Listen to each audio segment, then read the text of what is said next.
कसा होता, कोणत्या पक्षाचा होता, पण माणूस मात्र कामाचा होता. महाराष्ट्राचा कर्तबगार नेता, दमदार, सूर्याप्रमाणे तेजस्वी, बोले तैसा चाले त्याची वंदावी पावले हे ज्यांच्याकडे पाहून जाणवत होतं, असा तेजस्वी तळता सूर्य काल चित्त्याच्या पल्याड गेला.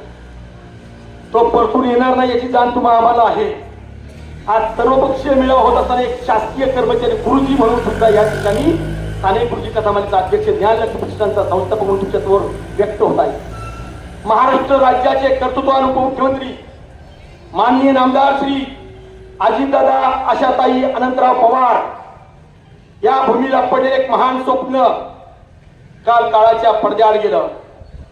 अजितदादांनी सहकार क्षेत्रातून सुरुवात केली, कारखान्याचे संचालक झाले आणि ज्याचा संबंध ग्रामपंचायतीशी येतो, सहकाराशी येतो, तो कर्तृत्वाने मोठं झाल्याशिवाय राहत नाही. अजितदादा असं व्यक्तिमत्व होतं, आई वडिलांचे संस्कार असतील, पण खऱ्या अर्थाने या देशाला लाभलेले एक थोर नेतृत्व म्हणजे आदरणीय शरदचंद्रजी पवार साहेब.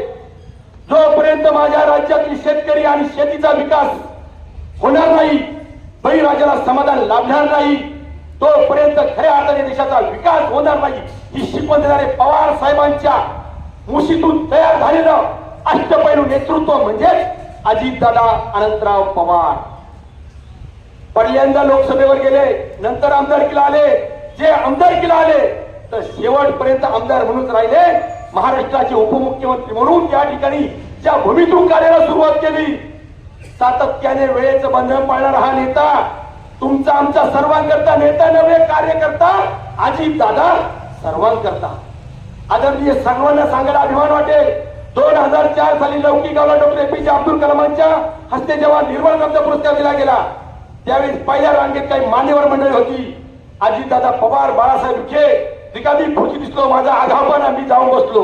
विचारलं दादांनी कुठला काय, आंबेगाव तालुक्यातला आहे. होय, माझ्या जिल्ह्यातला आहे काय? बस. अरे एवढा मोठा नेता असेल तर त्याच्या चरणी काय महाबाळासाहेब कारणे नतमस्तक झाल्याशिवाय राहणार नाही.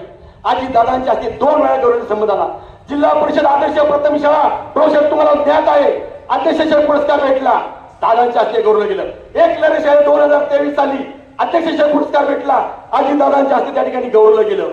अजितदादा तंटमुक्त महात्मा गांधी योजना जेव्हा आली, स्वर्गीय R.R. पाटलांनी योजना आणली, गावागावाने सलोखा निर्माण व्हावा, पर्यावरण संतुलित गाव निर्माण हो, शांततेने समृद्धीतून प्रगतीकडे जाता यावं म्हणून तंटमुक्त गाव आली आणि लौकिक गावाला विशेष शांतता पुरस्कार जो भेटला तो माननीय